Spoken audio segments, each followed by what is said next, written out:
என்ன சொல்றாரு? நான் குற்றப்படுத்த மாட்டேன். குற்றப்படுத்துகிறதுக்குனே ஒருத்தர் இருக்கான். அவன் பேரே குற்றப்படுத்துகிறவன். பிசாசு. சேட்டன் என்றால் அக்யூசர் என்று அர்த்தம்.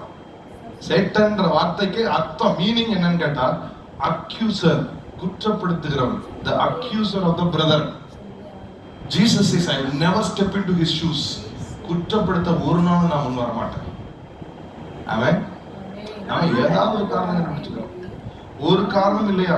நீ சென்ட் போட்டு வரலாமா? இப்படி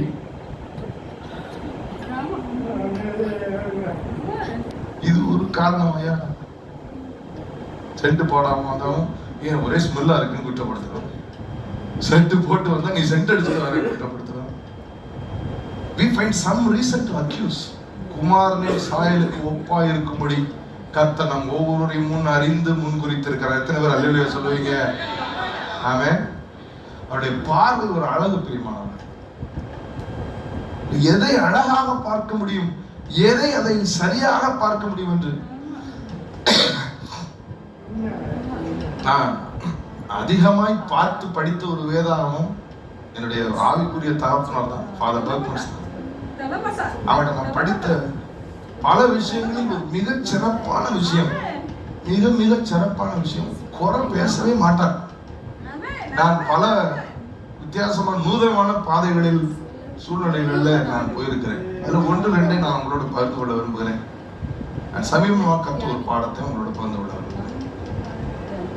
நான் என்னுடைய பாடல்கள் வெளியாவதற்கு முன்பாக, நான் சொல்லுகிறது 9 years before, 9 ஆண்டுகளுக்கு முன்பாக பாடல்களை ஃபுல்லாக பதிவு செஞ்சு அதை மார்க்கெட் பண்ணுறதுக்காக ஒரு கம்பெனிக்கு போயிருந்தேன். மார்க்கெட்டிங் கம்பெனிக்கு போயிருந்தேன்.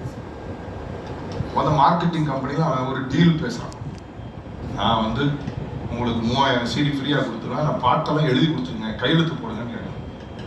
நான் சொன்னேன் அப்படிலாம் போட முடியாது, நீங்கள் வந்து என் பாட்டை ஃப்ரீயாக கூட கடைகளுக்கு டிஸ்ட்ரிபியூட் பண்ணுங்க, அதில் உள்ள லாபம் கூட எனக்கு வேண்டாம், ஆனால் பாட்டை சைன் பண்ணி உங்களுக்கு விற்கலாம் மாட்டேன் அப்படின்னு. அப்புறம் திரும்பியும் அவன் பேசி எவ்வளோ செலவழிச்சேன்? நான் ஒரு 3 லட்சத்தி சொச்ச ரூபாய் செலவழிச்சிருக்கேன். சரி, நான் 4 லட்சமா தந்துடுறேன், 4 லட்சத்தை வச்சுக்கோ, கையெழுத்து போட்டு கொடு. நான் சொன்னேன் நான் கொடுக்க மாட்டேன், இந்த பாட்டை விற்கிறத பற்றி என்கிட்ட பேசாதீங்க, பாட்டை மார்க்கெட் பண்ணுறத